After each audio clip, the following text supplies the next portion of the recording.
Bonjour à tous, bienvenue sur le plateau de l'actualité Remax. Dans ce segment du 3e épisode, nous recevons la récipiendaire du prestigieux prix de la haute distinction 2023. Ce prix est remis chaque année à un franchisé qui œuvre au sein du réseau depuis un bon nombre d'années et qui est passionné et un excellent ambassadeur pour Remax.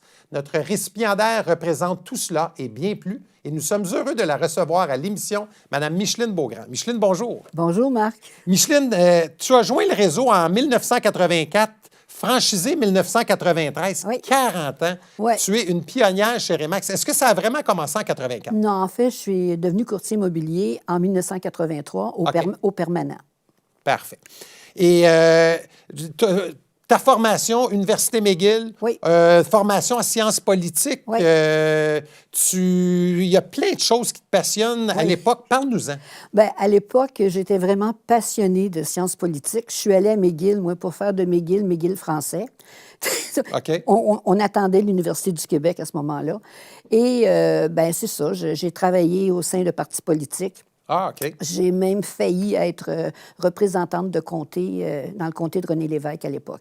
Mais là, Micheline, corrige-moi, tu te destinais davantage dans une carrière d'enseignement. Oui. D'ailleurs, tu as fait l'enseignement tout au long de ta carrière, oui. Ou de journalisme, mais pas l'immobilier. Oui. Non, pas, l'immobilier, c'est arrivé vraiment par hasard. Okay. J'ai enseigné pendant 7 ans l'anglais en secondaire 2. Faire de la discipline, ça me tannait.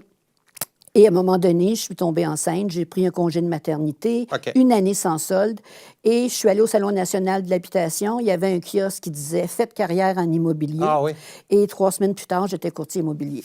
Et peux-tu nous parler justement de 1983-84 et ton choix, les choix qui se présentaient à toi, puis ce qui t'a amené vers l'immobilier? En fait, en 83, comme je te disais, j'ai vu un kiosque au Salon national d'habitation, ouais. Fait carrière en immobilier. C'était le permanent qui formait des courtiers à ce moment-là. En 3 semaines, j'ai passé l'examen de la CI, je suis devenue courtier. Mais le permanent, j'avais le sentiment que j'avais fait le tour très, très, très rapidement. Et j'avais le sentiment que j'étais exploitée aussi. Okay. Et Remax est arrivé à Saint-Bruno en 1984, à ce moment-là. Et à l'ouverture du bureau Remax de Saint-Bruno, j'ai joint Remax tout de suite. Et c'est les tout débuts de Remax, parce que Remax, c'est 82. Là. Tu étais dans les premières. On était, je pense, quelque chose comme maximum 300 courtiers à l'échelle du Québec à ce moment-là. Mais écoute, moi, là, la Montgolfière, j'avais reçu à mon arrivée un poster, puis c'était des montgolfières dans le ciel. Il y en avait peut-être 4-5 qui montaient, puis c'était écrit dans le bas « Take a step above the crowd ». Oui, above the crowd, oui. Écoute, moi, là, ça m'a galvanisée. C'est là que j'ai vraiment senti la mesure altitude, liberté, toutes les images que représente cette montgolfière. Puis ce que montgolfière. pouvait représenter, tu sais, le développement de ma carrière de courtier. Maintenant, Micheline, petite anecdote, je pense qu'on va retourner un peu en arrière, mais un voyage en Angleterre. Oui. Puis là, les recherchistes nous disent que tu es allé sonner à la porte de Paul McCartney. Explique-moi ça.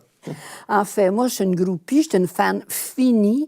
Moi, je suis de l'époque des Beatles, puis écoute, toute mon adolescence, ça a été les Beatles, là, j'en mangeais, là. Tu sais, là, j'avais les longs jeux avant qu'ils arrivent sur le marché, je les avais réservés, en tout cas. Et je suis allée en Angleterre, puis moi, je connaissais tout de Paul McCartney, toutes ses adresses à la campagne, à la ville, partout.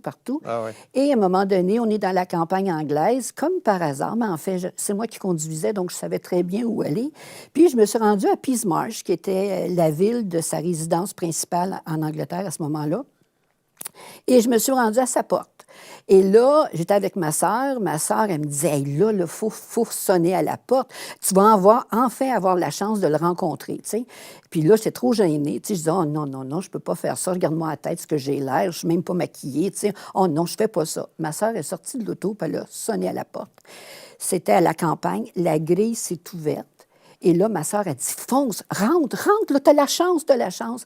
Mais j'étais pas capable. Non, je me disais, écoute, envahir l'intimité, j'ai trop de respect pour ça. Tu sais, je veux pas faire ça, tu sais. Mais il y avait des rhododendrons autour de la grille. Alors, j'ai découpé des branches de rhododendrons avec des fleurs. Un souvenir. Que j'ai collé dans mon carnet de voyage. Puis, c'est ça qui me reste de la résidence de Paul McCartney. Micheline, 40 ans dans une industrie qui a tellement évolué. C'est rare qu'on parle à des gens qui ont été aussi longtemps dans notre industrie. Ouais. On le sait, la technologie, l'Internet, l'accès à l'information, dans le temps, c'était des bottins de... Même pas, Marc. Même pas avant ça. C'était avant ça, moi. Tu sais. Comment est-ce qu'on fait pour passer à travers toutes ces époques-là, puis s'ajuster? Bien, tu sais que l'évolution du monde de l'immobilier se fait quand même graduellement. Donc, Ouais. tu n'as pas le choix. Tu t'adaptes année après année. Puis au bout de 40 ans, tu regardes tout le chemin parcouru, puis tu te dis, ça n'a pas d'allure. On n'avait tellement rien pour travailler il y a 40 ans. Ouais. Puis aujourd'hui, tous les outils qu'on a avec l'intelligence artificielle, c'est beaucoup plus facile pour les courtiers dans un sens. Puis pourtant, ils trouvent ça plus difficile Oui, qu'avant. effectivement. Tu sais. Si je demande à la haute distinction, là, Micheline, le secret de ta longévité dans cette carrière-là? Je te dirais, c'est la passion. Passion. La passion, je me sens comme au premier jour. Tu sais, je me dis, je vois pas le jour où je vais m'arrêter. Tu sais, je vieillis. Et ça, on entend ça souvent. Oui. Les gens n'ont pas l'impression d'avoir une job. Au contraire, ils sont passionnés, Ouais. puis j'aime ce que je fais. Ben, tu sais, moi, mon idole, c'est Jeannette Bertrand. Puis je me dis, ben peut-être que je vais être la Jeannette Bertrand de l'immobilier. Tu sais, c'est un peu ça, tu sais. Je me dis... On le souhaite, on se le souhaite. Ben écoute, moi, j'ai la passion, puis chaque jour, c'est un jour nouveau. Ouais. Puis j'ai surtout le goût de continuer d'apprendre. Tu sais, OK. les connaissances, je pense que ça nourrit ton esprit, puis ça nourrit aussi ta longévité. Tu sais. Alors, je pense que c'est ça le conseil. Dernière que je question, Micheline, parce que je sais que tu es professeur, tu es coach. On rencontre beaucoup de nouveaux dans les écoles. On essaye de leur parler de Remax, tu sais, leur faire prendre le geste de venir avec la Ouais. bannière Remax. Quel conseil tu pourrais donner à quelqu'un qui commence? Parce que moi, je leur dis toujours, tu sais, c'est le début, il va avoir une remise en question. Il va avoir une période où tu vas te poser des questions. Ouais. Ce sera pas, c'est pas tout le temps facile quand on commence. Quel conseil tu pourrais leur donner? Bien, choisir la bonne agence, première des OK. choses, puis avec un dirigeant avec lequel ils vont se sentir à l'aise. C'est ça, je pense que... Ouais. Tu sais, ils ont les connaissances... La chimie. Oui, ils ont les connaissances quand ils arrivent, mais ils n'ont pas le savoir-faire. Puis je pense que c'est notre rôle à nous, comme dirigeants, de les guider dans le savoir-faire. Puis ça commence toujours par le réseau personnel de contact. Ouais. Tu sais, c'est difficile pour un courtier qui débute.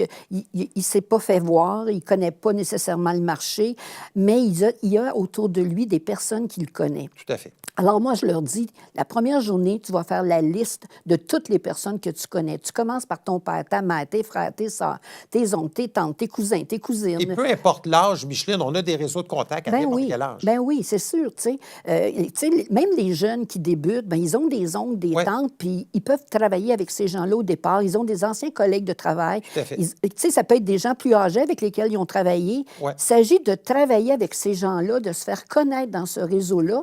Et tranquillement, bien, ça va s'étendre, ce réseau-là, parce qu'ils vont servir des acheteurs, qui vont devenir leurs clients. Et c'est comme ça qu'ils vont bâtir, finalement, une carrière à très long terme.